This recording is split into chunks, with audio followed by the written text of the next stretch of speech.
Hello, hello! Today's video is a complete impromptu video. I have nothing planned out. It's going to be a little unpolished, and I'm sure you guys don't mind that at all. But the reason I wanted to put it together is because the other day they just announced a group of books that won a Reader's Choice contest. This is for the Faith, Hope, Love Christian Writers Reader's Choice Awards. That is a mouthful. I got to sit in on the Zoom where they announced the winners, and many of the winners were there, which was super cool too.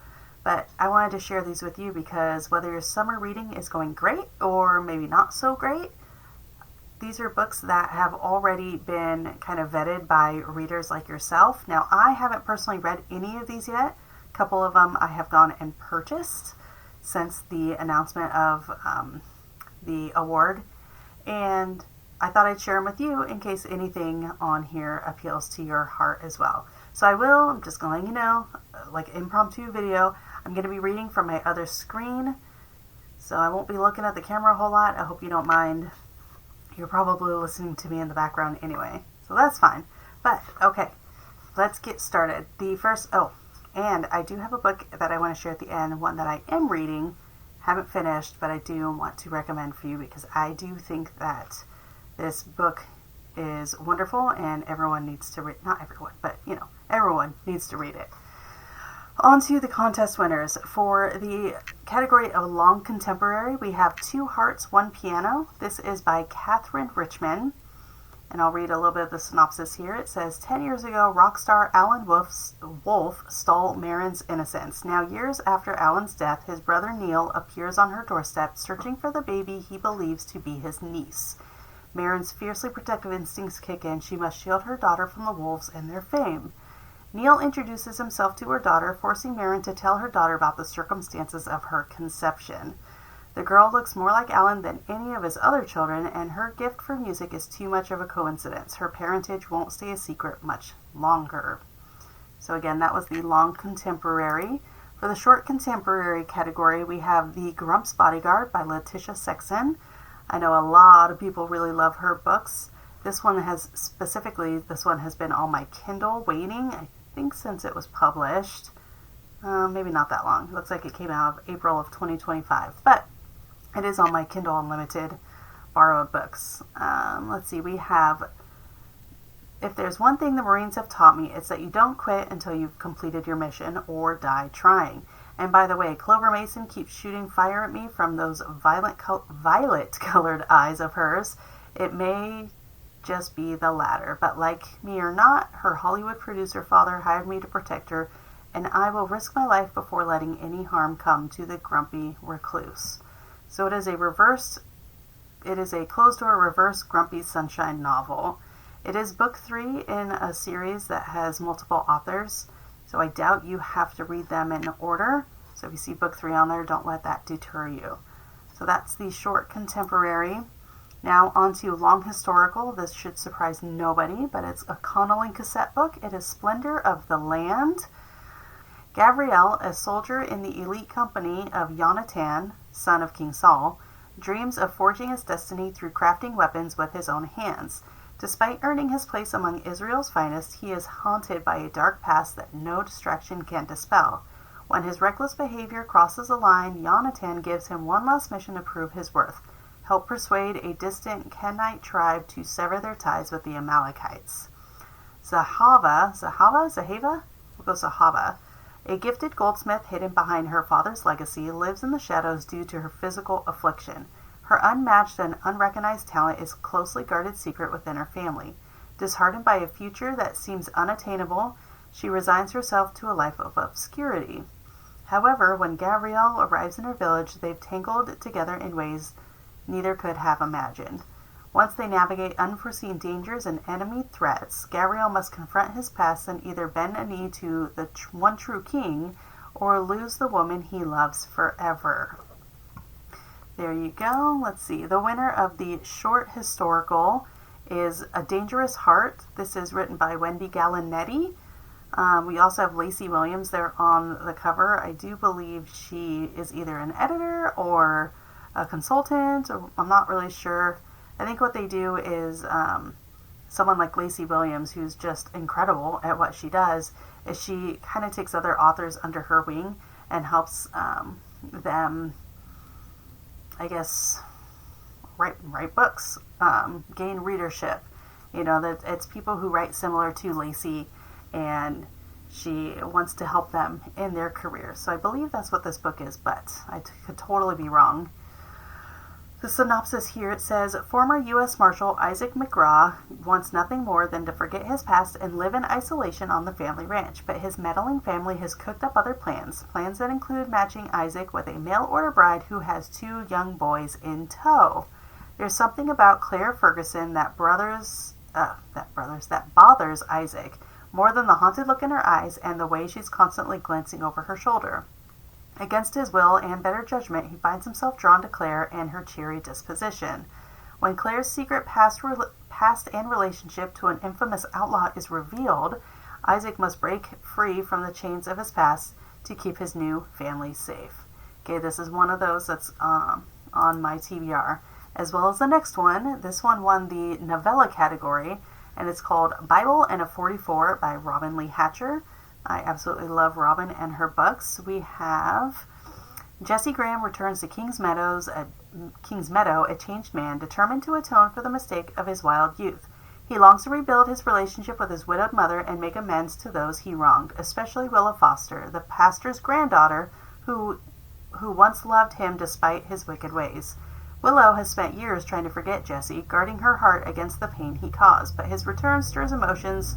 Jeez, you hear that loud truck? Sorry. But his return stirs emotions she thought she'd buried, but she must decide if she can trust the man he's become. With a heart surrendered to Jesus, Jesse faces the consequences of his past while serving the community he once shamed. As he worked to prove his transformation, he finds himself falling for Willow in a new and lasting way, and hoping for a future that holds more than her forgiveness. Next up we have, it was a tie in the romantic suspense category, so I'll go one book at a time here. The first one is The Puzzle Within by Gina Holder. FBI agent Arizona Ari Powers is desperate for a second chance after a case nearly destroyed her career. Hoping to prove she still belongs in the field, she accepts what should be a simple assignment: help protect the ambassador's rebellious teenage daughter. I'm sure that will go off without a hitch. Totally easy job.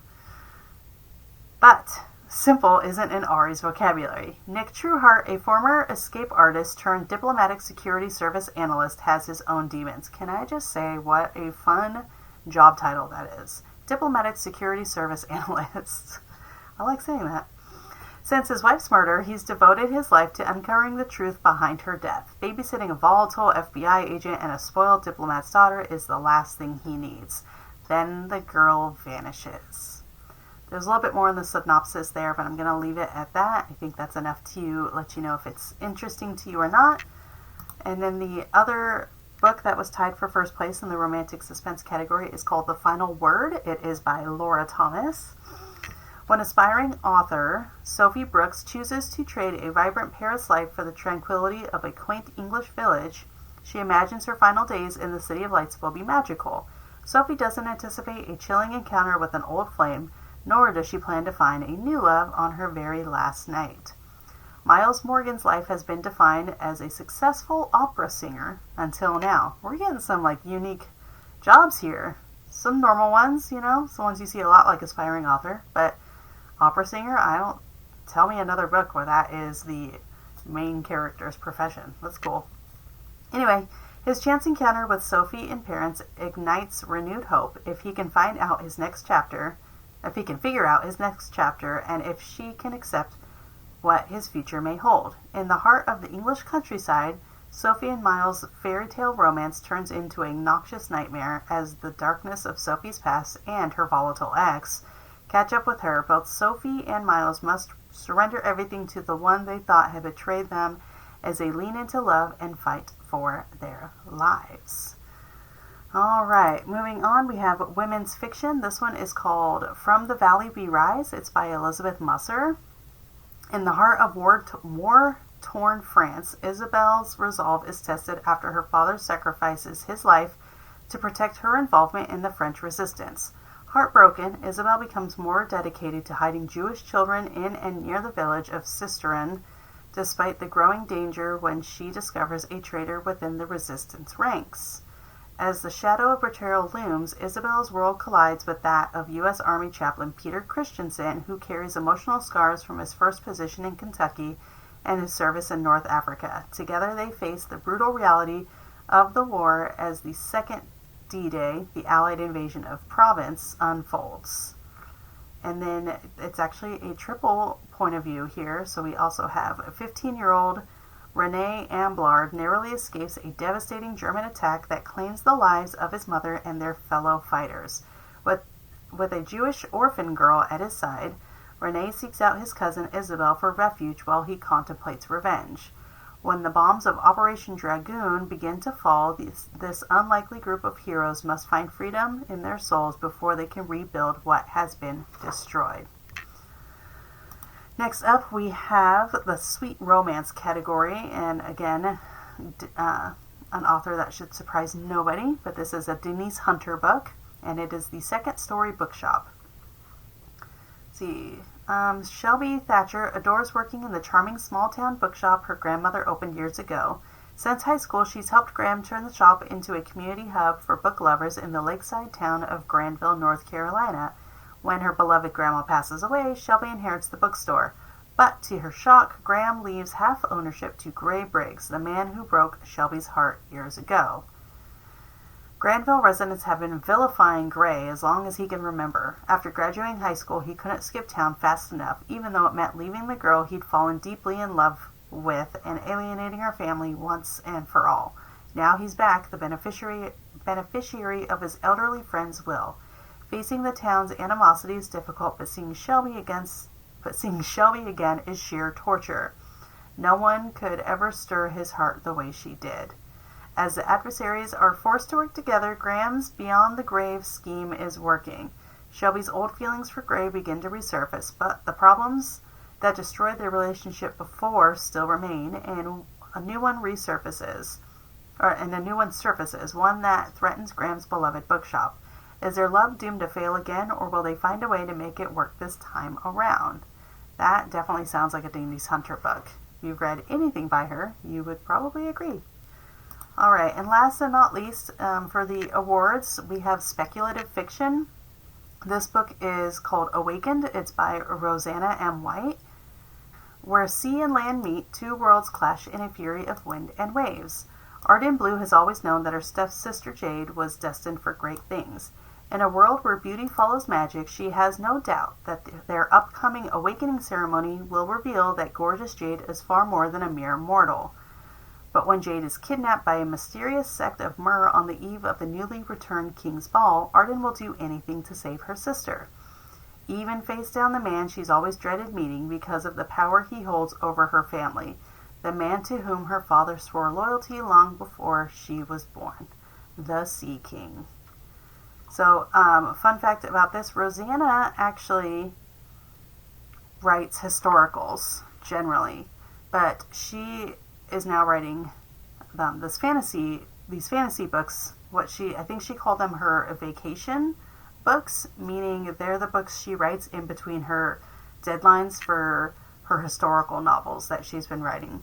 So these are, I guess you can consider that like a passion project or a fun project, but this one already won a Reader's Choice Award, so clearly she's good at writing the fantasy genre. Alright, so that is it for the Reader's Choice Awards there. And the book I wanted to share with you, again, I have not finished this book. Summer has been a kind of slow reading season for me. That's why you're not getting a lot of videos out of me lately. But I wanted to share this one because I think it's just fabulous. And it's one of those books I don't want to read because it's so good. I don't want to, the anticipation of what's coming next is the best. But also, I want to know what happens. So it's one of those kind of books. But it is called A Life Rewritten. This is by Laura Ashwood. It is my first book of hers that I've read, and I absolutely love her writing.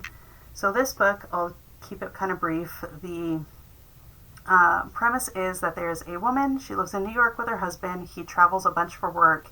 They've got the Upper East Side Manhattan lifestyle. No kids, though. she gets a phone call where her husband's in LA for work, that he was in a car accident. So she flies out there. He unfortunately passes away in the hospital after she gets there, but she finds out that there was a woman in the car with him during the car accident. That woman had passed away, I believe, earlier, well, definitely earlier than he did. But it turns out that that woman is also his wife. And together, he has an 8-year-old daughter with her that he appointed custody in his will to his New York wife, who's the main character of the book. And if that doesn't just give you like all of the dopamine from, like, if you've ever watched soap operas, which I didn't really, but it's kind of, it's got those vibes, I guess. I don't know. So that premise completely has me hooked. I'm at a point to where she just finds out that she has custody, and the 8-year-old just found out that her parents were both killed. And I'm afraid to like keep reading because, not afraid, but I'm procrastinating on moving forward in the book because I'm so excited that I don't want to get rid of that excitement. I don't know. Do you know what I mean? Have you ever done that? Anyway, I have a feeling once I get towards the end of the book, I'm definitely not going to want it to be over. And that's why I wanted to share it with you guys, is because a book that makes you not want to read it because you don't want it to end, I think is such a big compliment to a book, because it means that the writing is great, the storytelling is great, and all of that good stuff. So that's it for today. All of these books are going to be linked down below, so you can hop on over to Amazon and check them out for yourself. And yeah, that's it. Thanks for putting up with the impromptu, a lot of reading to you, but a lot of feedback I get from you guys is that you want to hear what the book's actually about, not just what genre it falls under. So I wanted to give you a little bit of background for each of these books on the list. So that's it for today, and I will catch you in the next video. Thanks for watching.